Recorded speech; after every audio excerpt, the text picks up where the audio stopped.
my name is Sandy Pell, and I'm on the team at Invoca, which is an AI-powered conversation intelligence platform. We're based out of Santa Barbara, California, but our team is technically based all over North America and the UK now. We actually don't have any physical offices anymore. So lots of vibrancy in how the team has grown and changed over the last couple of years with the pandemic and whatnot. But I'm the director of corporate marketing here at Invoca. So that essentially means that anytime our brand touches the external world, I've got 6 of us on our team that are managing a lot of content flowing through the organization at all times. How big is Invoca from an employee standpoint? Every Monday I come to work and there's a new board of new employees. So I know we're over 400 these days, which is exciting. Yeah, that's some good growth. I guess that leads into our first question. Why invest in an employee advocacy program? Yeah, so my career actually was it began in the social media world back in the day. There's a company I used to work for called Hootsuite, and Hootsuite taught me the importance of just how much voice one individual could have. So the ability, the fact that we all have, individual social networks, and depending on how active you are on Twitter and LinkedIn and, whatever platform of choice, you're following brands you love, you're following your employees, your friends, your family. These days, people really respect and, pay very close attention to what people they know say. Advertisements are thrown at us constantly. So we really do trust word of mouth from people that we know. So from a brand standpoint, there's definitely an opportunity both to educate, but also just build general brand awareness for Invoca. And when it comes to employer brand or recruitment, there's just there's a very big world out there. So we're always trying to look for ways to educate prospects, customers, employees, the world in general, analysts, many people. Had you had some prior experience with employee advocacy before starting this program? Yeah, I actually used Everyone Social in my previous company as well. Vidyard, we were Oh, sure, yeah, over there. So I worked with yes. My colleague Charlie Rogers over there on the platform, and I was very familiar with the platform when we were going through, general reviews of different options available out there, and they're all a little bit different. So it's hard to say that there's even direct competitors, I find, in the employee advocacy space, because they're all offering such different functionality. What was the reason why you went with Everyone Social? I mean, obviously working at Hootsuite, they have their little solution. To your point, there are others in the market. What have you seen? And I guess what was the reason why you ended up going with Everyone Social? Yeah, I find so. I live in a world where design is front and center. I live with a designer. I work very closely with our design teams. Being in a corporate marketing role, I'm constantly looking at just general brand and user experience overall. And of the tools available, I find Everyone Social, it has a very clean user interface. I log in and I'm given what I need to see right away, front and center. What I love about the ability to break content out in different groups is that, like, I can tailor certain, if Invoca's winning several awards one month, I can, prioritize the awards category by moving it up and have our employees, really look at what is most important for them when they're logging in each day. So I just find it's super simple to use. I'm sure we're going to get into it later, but big challenge that every company, I'm sure, has, all the companies I've worked with, is general adoption of trying to empower their employees on social. So the easier you can make these things, the absolute better it can be for all. Yes, 100%. I mean, I would say that if no matter what the tool is, in a kind of a SaaS context, software context, obviously we're talking about advocacy, and I'm sure you use, any number of different kind of marketing tools across your team. But yeah, that's been our view from the beginning, is like, we have Invoca as a client, you are responsible for the program and building it over there, but our success and your success is just 100% based on the people at your company and how much and how consistently they engage with that tool and the content that you've worked hard to put in there. And, for the most part, you can't force someone to do that. They have to like be attracted to it and want to do it on their own. That's been our kind of the three pillars of, us, our client, and the user. Everything starts with the user in our view. Great. Yeah, it's good to hear. We're so you talked at the outset, you've got a whole basket of things in terms of external stuff. Where do you see advocacy sitting kind of amongst those investments and priorities? We've been doing this, I think, as you know, for I think almost a decade now. I think this may be our 10th year, and it's been really fun to see kind of how advocacy has changed in terms of its priority and importance over the years, and in particular in the last year or so. But would love to hear from you, kind of how you see it fitting in your stack, and yeah. Yeah, well, before we had everyone social, it was a very manual process. We constantly, I need to give a massive kudos to Ari Riggs, who runs all of the social here on the corporate marketing team at Invoca. She's the one that that Dan and your team are constantly working with on a daily basis. But Ari used to draft, this really great copy in Google Docs, and then she would like post the Google Doc in Slack and be like, go in and copy and paste, and then change all the handles. It was a pretty manual process. We had definitely, there is a group of people at Invoca who are very social savvy in general. They're competitive, especially those on the sales team. So they were always looking to like gamify the experience anyway. I definitely think that social advocacy, social employee advocacy it's non-negotiable. It's something that I do think every company needs some type of solution to make this process easier for their people.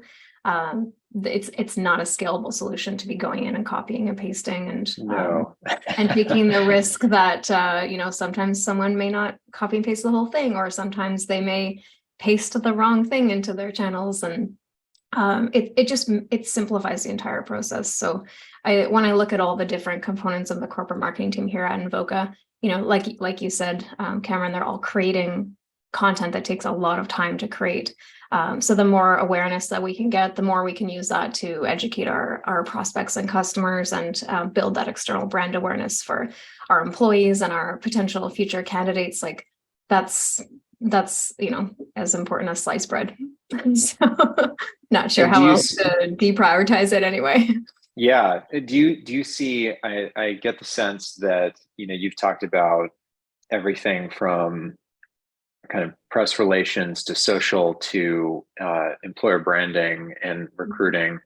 How do you see these things being connected together? Is that just kind of the state of affairs, you think, at this point, is that, you need to be doing things that kind of create these linkages across those, or do you see them more as siloed activities? Well, it's so much of it is like we can take one piece of content, but we can break it down in so many different ways.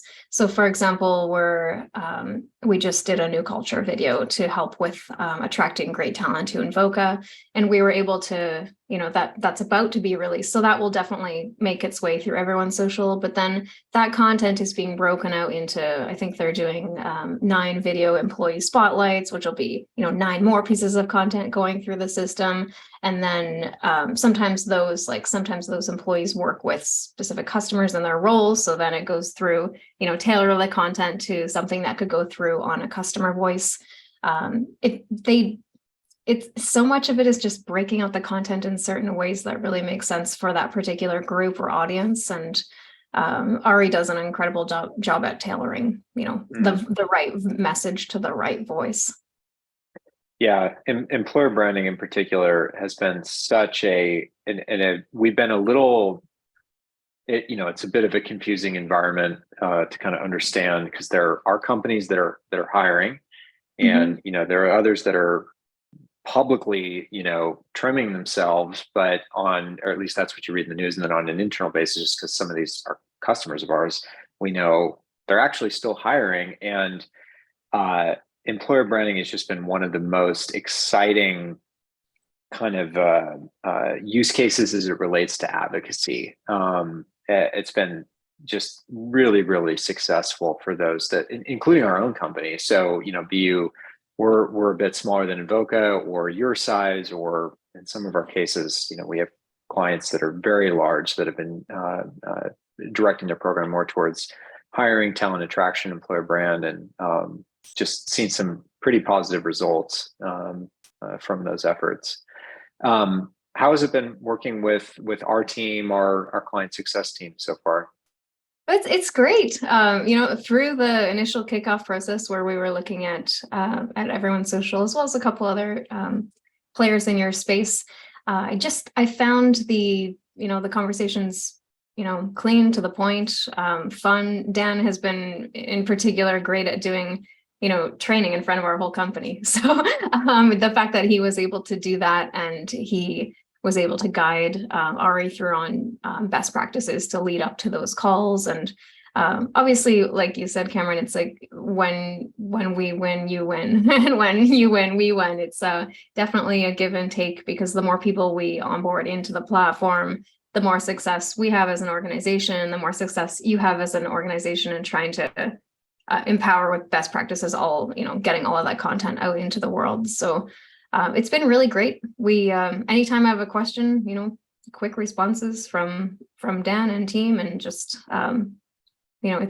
really don't have any complaints. I asked Ari to help me with a couple points for this conversation, and she was just like, I don't have anything that I would complain about. So she's really enjoyed working with everyone's Good. social team. Awesome. Yeah.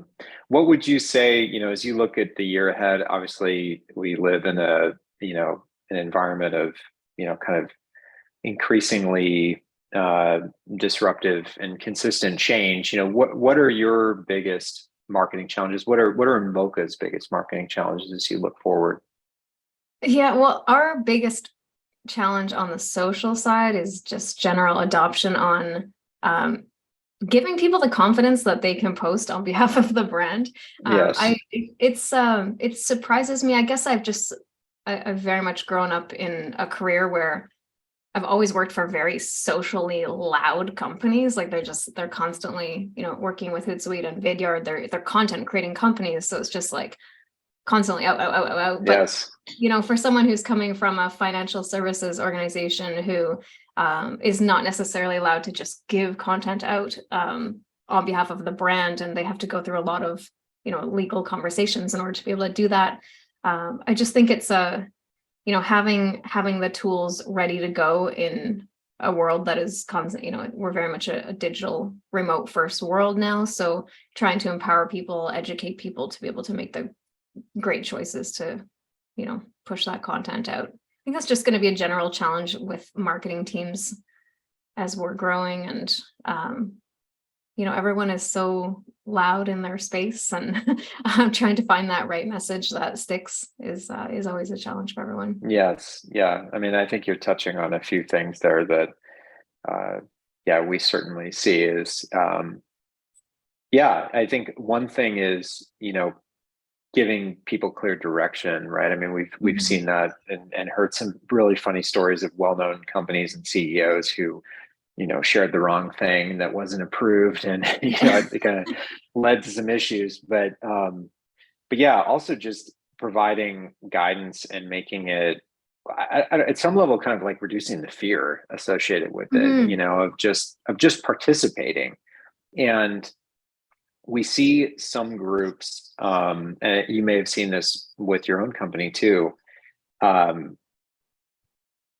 getting certain people involved, really can have a positive impact on kind of like showing other people the path, right? Like we're always pushing to get senior level executives involved in a program. Recruiters are also just awesome because they're already on social, and I don't think they generally aren't like too they're not overly selective, right? They're just like, I just want to be active. I want to be like in my contacts feed, so they know I'm here, and they see the opportunities and things, and they're thinking about our company Invoca. I take that with recruiters and our team does is like just a great reminder that it doesn't have to be perfect. Just being active and showing up is 80% of life, or whatever the saying is. But anyways, what are your goals for employee advocacy over the next year? For employee advocacy, the biggest one is just adoption on the tool in general. We're making our way to our seat count right now, but it's still it takes time. It's not an instant thing. No matter how many times we remind and inspire and populate the platform, it is just very much an education and an ongoing, tip of the day, tip of the week. We've got a couple little hacks that have worked really well on the Invoca side that I'd be happy to share. Yeah, would love to hear that. Yeah, so when we were getting ready to launch Everyone's Social, I definitely hyped it up. We do this monthly thing called Invocation where we bring the whole company together, and we kind of have like DJ style music kick it off, and it's virtual for the most part now, but like we had a little like countdown to its launch, and then we kicked off the like launch month of Everyone's Social with a slide on why it was amazing, and everyone just loaded in emojis, and it was just this like for software, it was a pretty exciting launch, I'll say that. Following that, it's so much of it is like we need to hype up our people to want to get one of those seats. So we launched it almost like a first come, first serve, like you have to save your seat, right? And that builds a little bit of FOMO, you don't want to miss out. So then leading up to certain launches or events that we were running, we had optional training for, I think we did either 2 or maybe even 3 sessions where we just booked them about a week or 2 before major events to have it, best practices on how to use the platform, but also just like general hacks on how to use, how to hack the algorithm on LinkedIn, what to do to try to, get ahead of some of the other content that's populating your channels. So we ran these optional drop-ins, which had decent turnout. We recorded them and made them available on our Confluence so that anyone who joins the company after can go and see those. We also had the Everyone's Social tile added to Okta, so it was like very easy click and engage. So sometimes half the battle is I don't know where to find Everyone's Social, Totally. which is funny, but our IT team made that very easy for people. And then Ari has also taken advantage of the leaderboard. So we had our big major company event called Invoca Summit earlier, about a month ago now. And leading up to Invoca Summit, she put together a specific leaderboard for Invoca Summit and had points attributed to certain types of content, and then gamified the content shares with prizes, at the end. She had a best practice to announce every Friday on the main employee Slack channel, which has everyone on it. This week's Everyone's Social, she called it Social Stars of the Week. And then she gave like a top, I think she did a top 3 winners and then a top 10 below who were like runners up. And they got like lunch gift cards and just like, it was funny to watch certain people get like frustrated because they would lose their spots. So then the next week they'd go in there and be like, share, or like comment, or, go into other people's posts and try to figure out how they were winning. Because the platform gives you that sort of like back-end spy capability to be able to do that, to see why your colleagues are maybe a little bit ahead of where you're at. But we're going to keep going with different ways to engage our people. We do what's called marketing content of the month, which is all the different wrap up of all the marketing wins of either coming up or things that have just launched, and we've worked social tips into all of that content as well. So again, like when you're hiring and bringing on so many new people, it's really important to have Everyone's Social and just general employee advocacy as part of the onboarding process. So if I'm paraphrasing what you've said, you've included Everyone's Social as a part of the new employee onboarding. Is that correct? Yeah, it is part of the new employee onboarding, and that's very much done so that people feel empowered to get on social right away. Another thing that I know our PNC, which is our HR team, our people and culture team, do here at Invoca is, as we have a new hire come in, we're trying to also make sure that they feel empowered to post their excitement for joining Invoca and like use our hashtag is Invoca Life. So know that the hashtag exists for Invoca Life, and to tag the right accounts, and just like bringing people in right away to know that Invoca is a social savvy and supportive organization to do that. That's cool. Yeah, absolutely. That's exciting to hear that you and the team have done that, because that's something that we recommend to all clients. Some, it's harder than others for them to incorporate that in, new employee onboarding, but yeah, it's kind of get them at the start. Yeah, we just hired someone to actually drive our employee experience here at Invoca, named Sarah Elizabeth, and she has taken on just an entire new perspective since she's only been with the organization a couple months now. But having someone come into the company with just 100% focus on the employee experience from the second that a candidate has an interview to the, I guess technically when they leave the organization, it's the entire employee experience and making sure that they maximize and find joy in so many spots along the way. So she's been a really good advocate for social in general, but also just sharing those really great moments that Invoca has when we, profile our people or win awards, or, we do this thing called Hot Jobs of the Week. And that goes through everyone's social, where we're prioritizing certain roles that are, higher ability. So just making sure again that everyone's having a really good time along the way. Yeah, no, that's fantastic. Just with our remaining few minutes here, I've got two questions. I know you've worked at some very social companies. Have you had any experience with, in particular, an environment or an executive who wasn't so on social media? And yeah, maybe we'll just start there. Yeah, this when I was thinking about this question, I haven't had an executive who has been, I wouldn't say like sold or like against using social media. Most of our executives who have been hesitant to use it are just, they don't want to say the wrong thing, which is why a platform like Everyone Social can be really helpful for them. There's a lot of power in sharing certain announcements through an executive network. So we have like a Slack channel, which is the executives or just very savvy thought leaders on behalf of the organization that we definitely push specific content to. So I know Ari has set up in our Everyone Social platform, she has set up a specific executive group where it's like a lock and key group where you have to be invited in. And that way we make sure that we present specific content to those individuals. And we've managed to get some of our execs who, weren't really active on social. They put out a post on LinkedIn, and all of a sudden they get all this attention and they're just like, oh my gosh. And I think they feel just a sense of confidence and power that, wow, my post did really well. And they don't even really understand why, or that they even have that much influence. But it's really rewarding to see, those moments, and then have the execs come back on another upcoming announcement and be like, I want to support it, or can you help me, or is this messaging okay? Like, can you read this and make sure it sounds right? Like, so that's a pretty cool thing.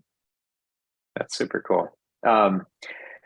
Maybe zooming way out, what do you think are kind of the big marketing trends, not even just over the next year, but just kind of in general? And where do you think, what do you think is going to separate winners from losers over the next few years?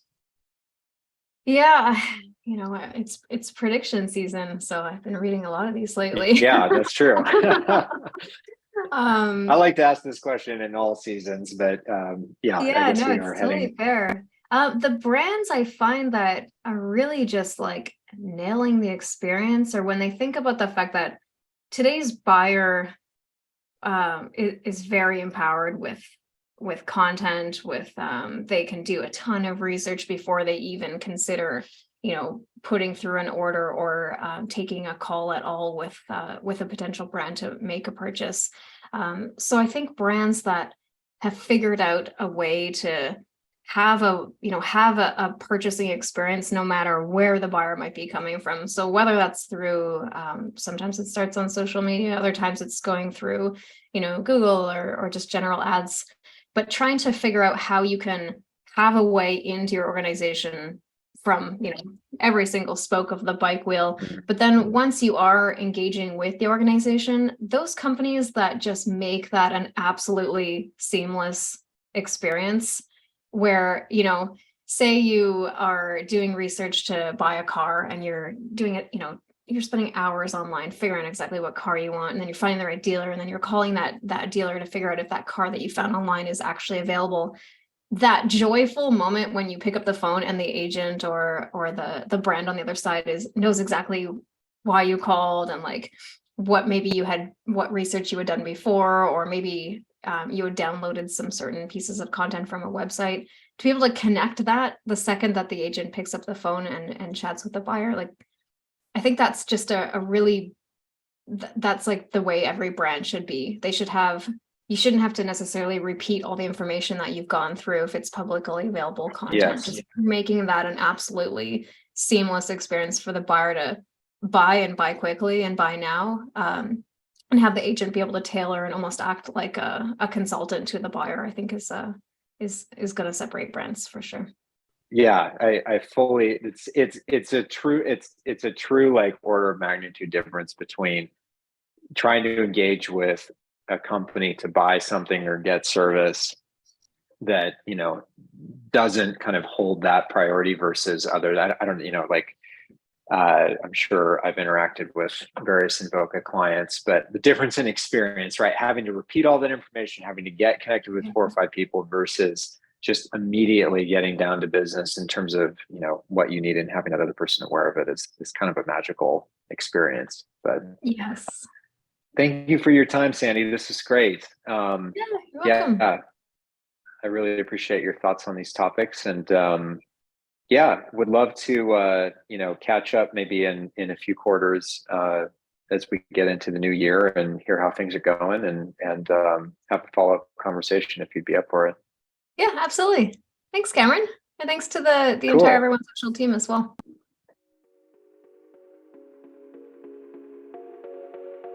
Thanks for listening to this episode of the Social at Scale podcast. If you enjoyed what you heard, please be sure to subscribe. If you didn't enjoy it, please let me know. You can access past episodes on our site at everyonesocial.com/podcast. As always, please feel free to connect with me directly on Twitter or LinkedIn, and look forward to seeing you next time.